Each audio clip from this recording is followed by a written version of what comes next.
Hey, Lexus owners, have you ever been frustrated by that pesky TPMS light that just won't go away?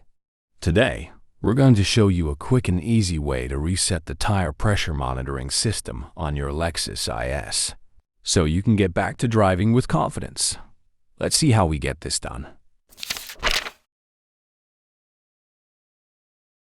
In this generation, your vehicle is equipped with a satellite switch to change the settings of various features. Follow these steps to reset the TPMs. Step 1. Make sure all 4 tires are at the right pressure. Step 2. Turn on the ignition.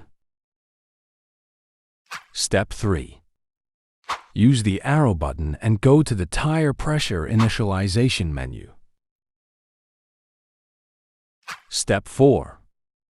Press and hold the on-off button until you see the pressure initial and you're done.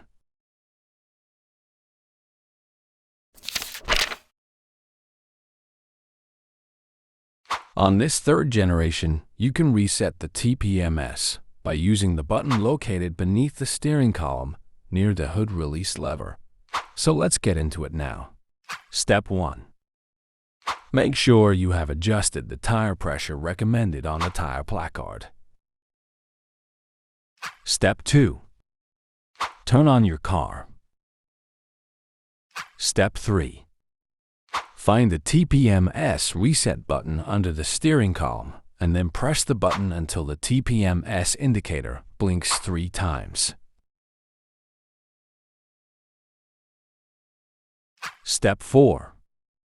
After that, you can drive at approximately 25 miles per hour or more for approximately 10 minutes to allow the system to record each tire's pressure. And that's it.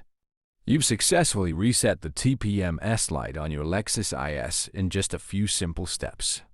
Thanks for watching. If you found this video helpful, make sure to give it a thumbs up and subscribe for more tips and tricks to keep your Lexus running smoothly. See you next time.